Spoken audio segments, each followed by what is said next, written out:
Well, Leafs Nation, as you can tell, I'm not in my normal location, and my voice is still all screwy, so I'm really hoping to get this thing under control over the next few days or so. But here we are, and we're going to talk about this game tonight, where I was actually at the game with my girlfriend. It's our 2-year anniversary, so we thought, why not make it big, go special, and that's what we did today. And we saw a crazy hockey game at Scotiabank Arena there tonight. It did not start out well at all. 2:31 in. Mitch Marner mishandles the puck in front of his own net on the power play. Riley Nash buries his first goal of the year, and the Columbus Blue Jackets are on top 1-0. And we're like, this is not a very good start at all. This is not what you wanted to see at home.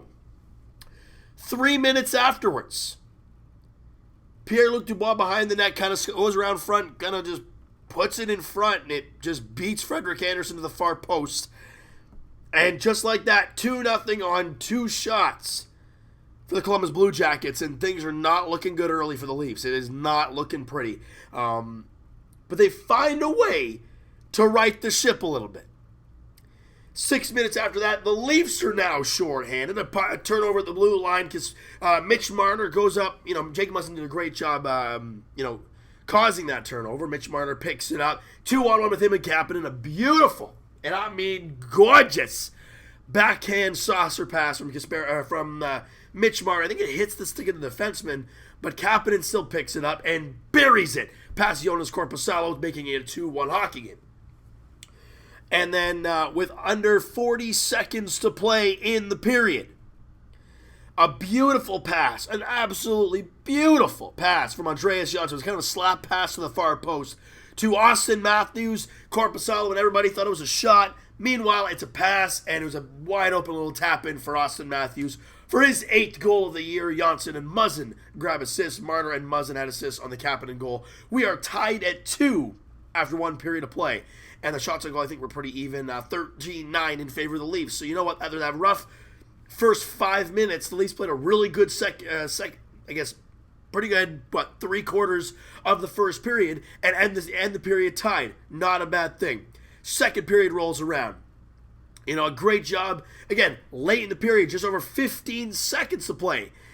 And Matthews to Johnsson to the front of the net to Nylander, and it was kind of a bouncing puck in front. Nylander finds the loose puck and buries it, giving the Leafs the 3-2 lead after 2 periods. We go to the third period. People are going to argue about this this midway through the third period, a penalty call on Frederic Gauthier for tripping. It's kind of a tough play. He did go down. Frederic Gauthier did hit his leg, so you can arguably say, well, he went down soft or whatnot. Nonetheless, Alexander Wenberg, pots one in and makes it a 3-3 game. Then we go to overtime, and the Leafs do get a point, but it really doesn't. I hate 1-point games. It really sucks. 1:57 in. Play in front of the net, whistle blown dead. We're like, all right, Freddie freezes it up. We're okay. Wait, what? Penalty shot. Oh, hold on a second. Let me have a look at this. Now, before people freak out, all right, there's going to be some people with the opinion of that's not a penalty shot. There's going to be some people that are like, nah, Mitch Marner clearly put his hand on the puck, blah, blah, blah. It's a penalty shot. How many times does that call get made? How many times? Especially in an overtime, deciding a hockey game. Look, whether he did or not, clearly Frederik Andersen would have covered it up, because if Mitch Marner put his hand on the puck, and people can say, well, he did. Okay, fine. Frederik Andersen put his glove right on top afterwards. It wasn't like the puck was loose behind him and Marner jumped behind him and put his hand right on the puck. No.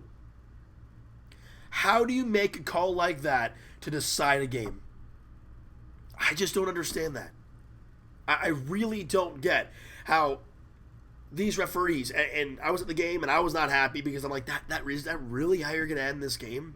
Like that? And Gustav Nyquist comes down and beats Frederik Andersen to win the game in the not in the shootout, but it pretty much was a shootout in overtime. I look, I've only seen the replay once. They showed it live, and I was jacked up at the point, so I'm going to say, obviously, Freddie got it, no problem. But I've been trying to look for a replay online. I can't really find it right now. But no matter what, you're going to make a call like that to cause things. I mean, that is incredible. Meanwhile, in regulation time, the Leafs only had 2 power plays for them. I could have called a ton. One was a boarding on Alex Kerfoot they should have called. He hit from behind, clear, numbers, bang, right in the back, nothing. Meanwhile, the Leafs get called for 5 penalties. Plus the penalty shot. Or maybe it was 4 plus the penalty shot. But nonetheless, first off, you're trying to even games out by calling a pity call and a penalty shot in overtime. I get it, maybe a little bit more. But if that's the case, the Leafs should have gotten one. Which, obviously, they didn't. I don't know. I don't know how you guys feel about this. I don't know how you guys feel about that call in overtime. But no matter what happened in overtime, no matter if that penalty shot should have been called, if that Gauthier penalty in the third period should have been called, whatever. The Leafs, they shouldn't have been down 2-0 within the first 5 minutes of a hockey game. You just can't do that. Especially giving him a short angle goal early in the game. Well, James, they came back and scored 2 of their own. Yeah, that's nice. But if you play good defense, you're going to be up 2-0. Instead of a 2-2 tie. This team has to learn to keep the puck out of the net. At will. And I'm sorry my voice sounds really bad, guys. It's been a long night. Obviously, a lot of screaming at the game doesn't really help too much. So it's tough. You know, it really is. Going to pay that much money and watching a game end like that. It's really not fun to watch a game like that. You know, Frederik Andersen, I thought, again, after the rough start that he had, I thought he had a pretty good ending. I mean, he had a really rough first 5 minutes, but I think he laid a ton of huge saves. Late in the third period, I don't know who it was, had a breakaway on him, made a big save to keep the game tied. But things happen. Pucks don't bounce the right way. The officials have their whistle up their butt. Whatever. And you lose the game. You got a point. It sucks. You're now 5-3-2 on the year. And look, things aren't going well right now for the Leafs. They're really not finding their touch. Remember, we don't have Dermott, Hyman, or John Tavares right now. So, I mean, there aren't many things going well for the Leafs right now. The one thing that is, though, is Austin Matthews. I mean, he had a 2-point night once again today. He now has 11 points in 9 games, his 8th goal on the year there today. He's incredible. You know, Austin Matthews is now what? I don't know if Eric Howell scored today. Did they even play today? No, they didn't. So Austin Matthews is second, I guess third, but, you know, Neal and Pasternak are tied for the league lead in goals with 9. Matthews is second with 8. That's telling you how good of a year he's having. You know what I mean? And for the Leafs right now, they just got to find a way to get points when you're not playing well. And they did today. And it sucks because I wanted the 2, and I think the Leafs deserved the 2. I think they played the better game, even though they think shots and goal were a little lopsided in favor of Columbus. 38-31. They had all 4 shots in overtime. But look, it wasn't a pretty finish. It wasn't a great officiating hockey game. If I'm trying not to be a biased Leaf fan here when I say that I just don't believe it was a great officiated hockey game. I think there were a lot of nitpicky calls. I think there was a lot of bigger calls that didn't get made on both sides. And I thought that penalty shot just shouldn't have been called. No matter if you say, well, Mitch Marner did have it, and then Frederik Andersen came over top. Overtime. A tied hockey game. You're going to make that call? Really? I mean, honestly, that's the part that I don't understand. But it happened. That's the way it goes sometimes, and it hurts, but you got to take what it is, and you got to move on, all right? So, you know what, guys? That is going to do it for this one. If you guys enjoyed this video, and don't hate me for my crappy voice, smack the like button to appreciate that. Hit the subscribe button if you guys have not already. Comment down below your guys' thoughts on the game, your thoughts on the officiating, your thoughts on the Leafs play, your thoughts on everything toward tonight's hockey game for the Leafs and the Blue Jackets.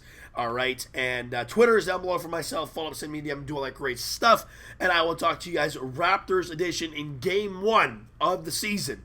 Tomorrow, banner ceremony, ring ceremony, Game 1 of the season, all going on tomorrow night, ring ceremony and banner ceremony starting at 7. Game tip-off of the first game of the year, 8 p.m. at Scotiabank Arena, all right? So, and as for the Leafs, like we talked about in the last video, The Leafs are now on a back-to-back. They play in Boston tomorrow.